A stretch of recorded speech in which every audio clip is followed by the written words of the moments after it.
poor buddy. Hey, Daniel, good morning. My poor buddy. Good morning. I can't tell if that's my Jessica Jenkins. Good morning, Fran.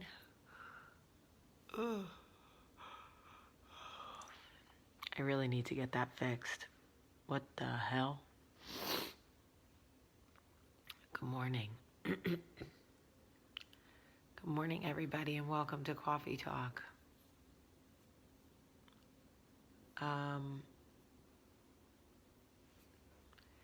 So I've been up since 4:45.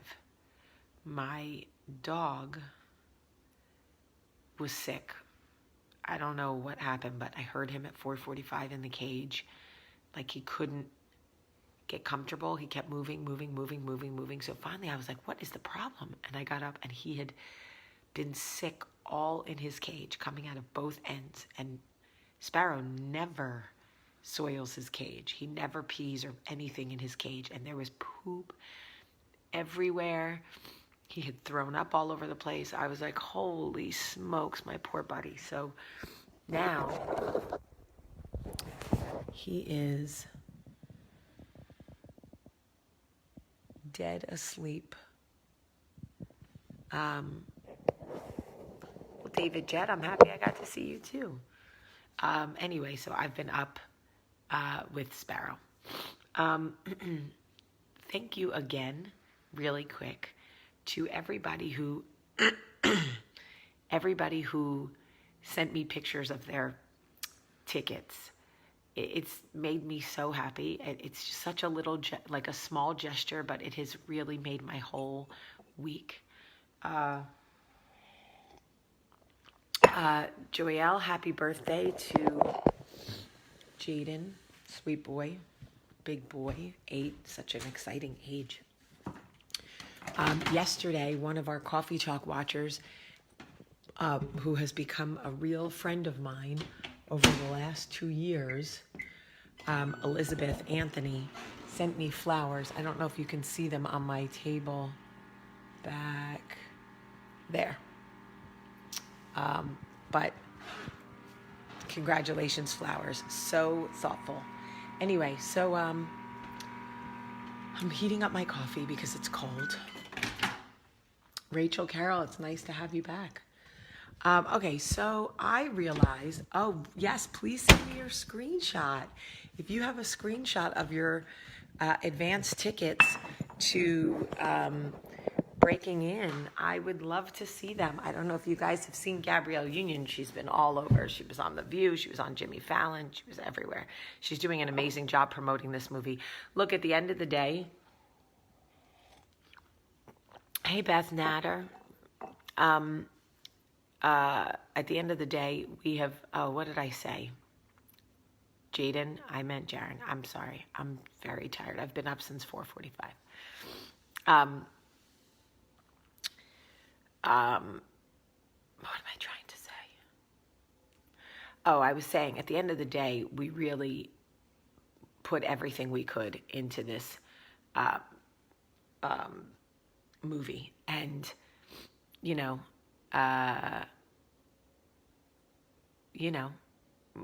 left it all on the floor. And if we lose to Melissa McCarthy, I don't know, okay. We've done everything that we can do. And Melissa McCarthy is very funny. Although I haven't seen any promotion for that movie, and I feel like all I see is promotion for Breaking In. So maybe my eyes are trained to see it. Holy gross hair, y'all. My hair is so dirty. All right. Anyway.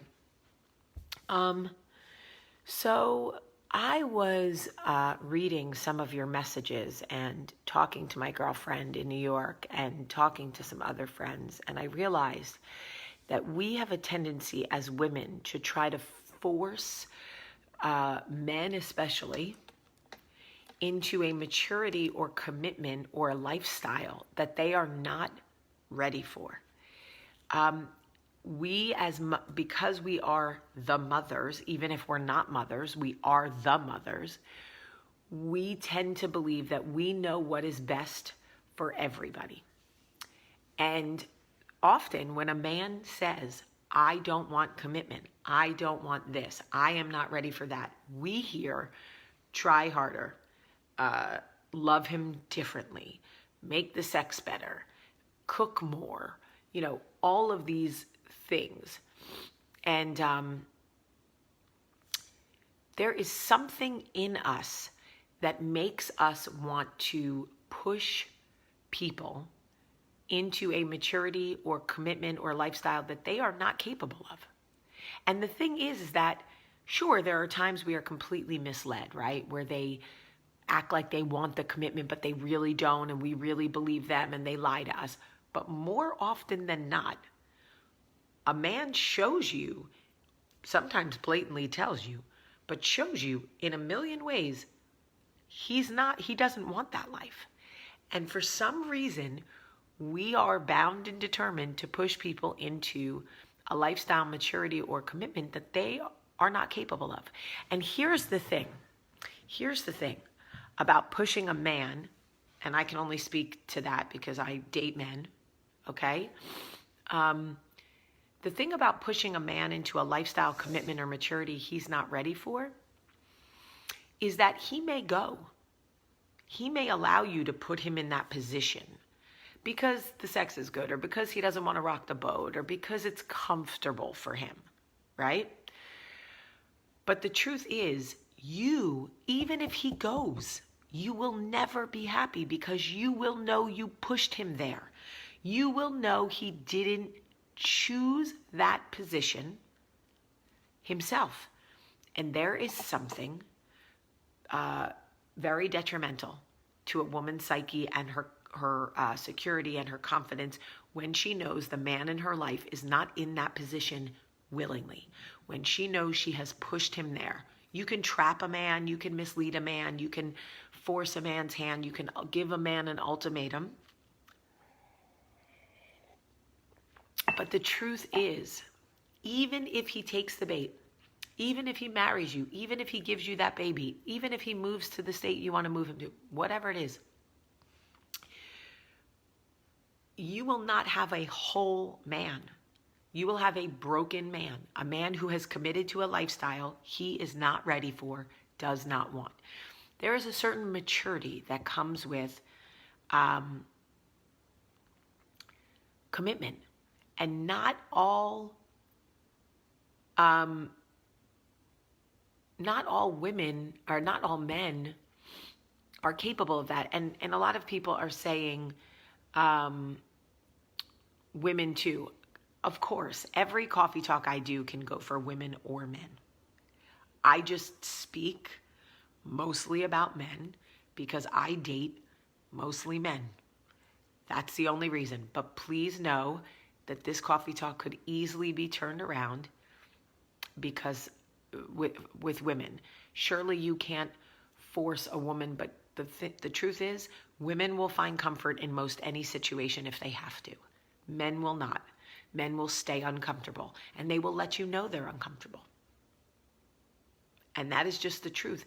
But there is something about us where we hear, I am not ready for this commitment. I am not ready for this level of maturity. I don't want this lifestyle. And we hear, try harder, love me harder, fuck me better, cook for me more, blah, blah, blah, blah, blah, blah. We go like, I can do it. I can be the one. I can change him. If we have a baby, that will change his mind. If I make a beautiful home, that will change his mind.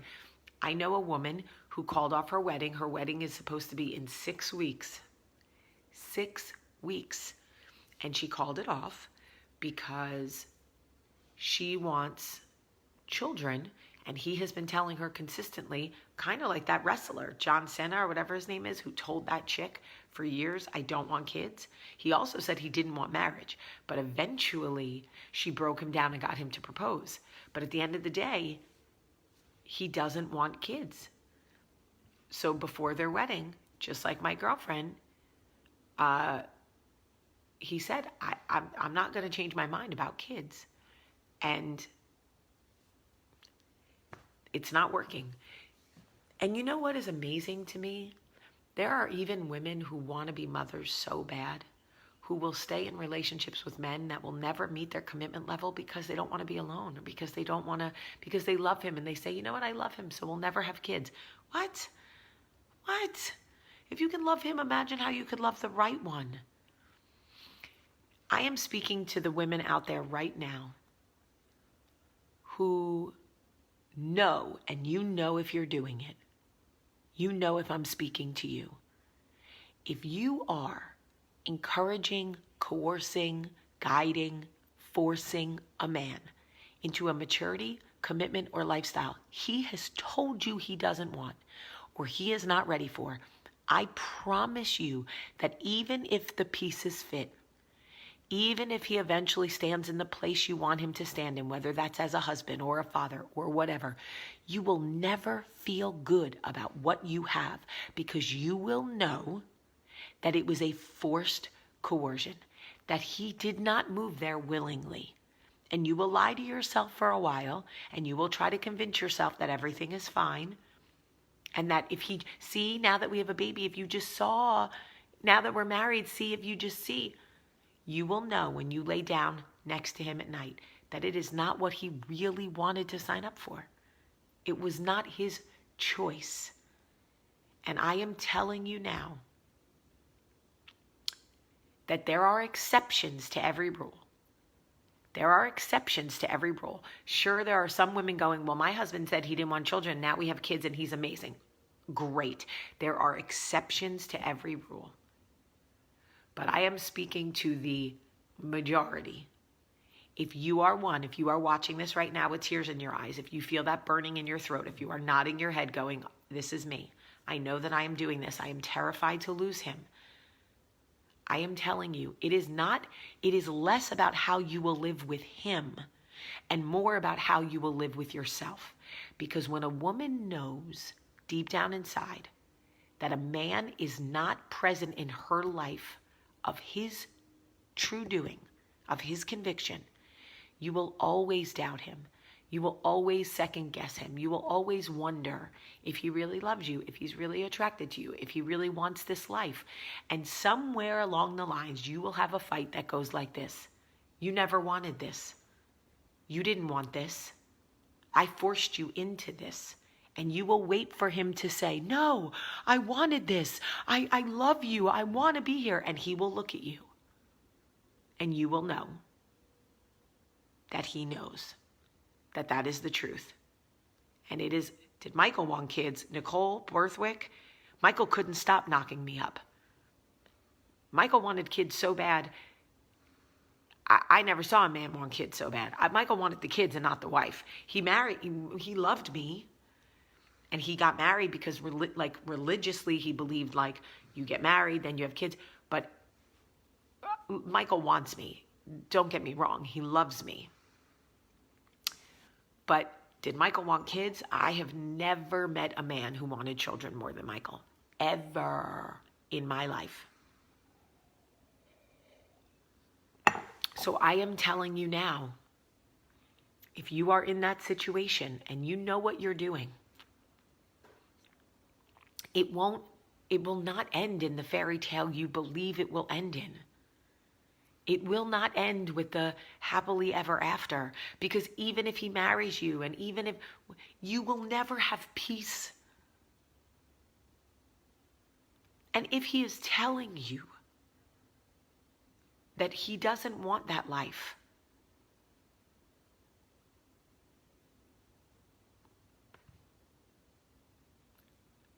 why do you want to build that life with someone who doesn't want to build? Why would you buy all the materials and get out there and start building a life and a home and a foundation with someone who doesn't want to build? I get it, because you love him, because you have a child together, because of whatever. But I am telling you, I have been there. I have been with a man who said, I am never going to marry you, Jamie. And you know what? I was like, yes, he will. Yes, he will. He will marry me. And I believed it. I believed it. If I could just love him the right way. Cindy Walker, stop. If he says it, but acts like he doesn't, he doesn't. He doesn't. Don't listen to what he says. Watch his actions. You know it in your gut, girl. You know it in your gut. That is the thing about women. We have a spidey sense and a female intuition that is so on point because we are tasked with keeping the human race going. The Lord has put an incredibly amazing burden on us as women. We are the life givers, the human creators. And he has given us an intuition to say, this will not be fruitful. I need you to be fruitful. Go and create life in the right way. And your intuition is telling you it is not right. It is because your maker has blessed you with an internal alarm to say, this will not be fruitful. This is not this is not where I need you to go. And we will go, Lord, why didn't you send me a sign, Lord? I don't understand. Meanwhile, alarms are going off in our head and spidey sense, and your vagina's all wrapped up like a damn dead flower, and God's trying to turn your whole shit off, and you're going, Lord, send me a sign. You got all the signs you need. You got all the signs you need. And I know this is harsh, and I know there are people who are watching this going,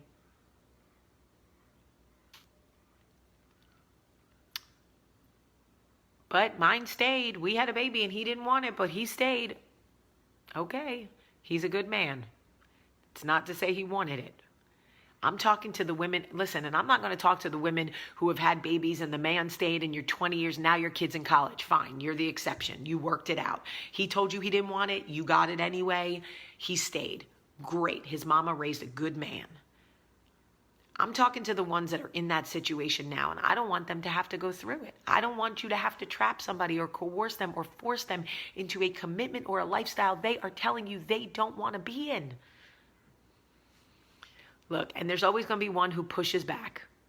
There's always going to be one who pushes back.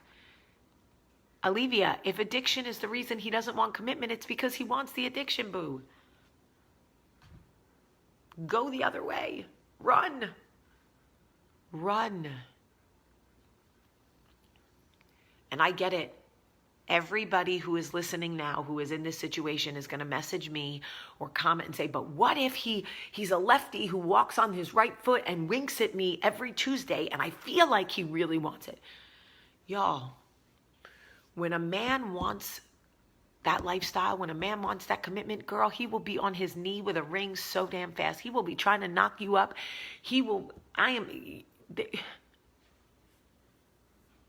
Have you ever seen a man who really wanted that life, who really wanted it desperately? Look at him and look at the man who doesn't want it, who's being coerced or forced or given an ultimatum.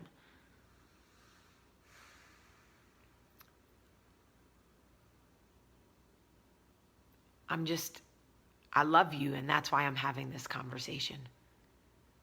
And I know it's hard, and I know it hurts, and I'm not always the bearer of good news.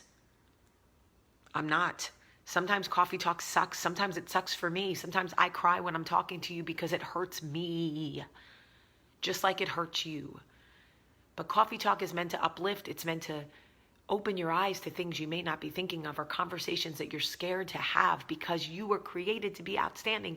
And it is part of my goal to get you to live the life you were created to live. And if you are in a relationship with someone you are coercing or forcing or giving an ultimatum to, you are not living in your most authentic self. You are not close to your outstanding self.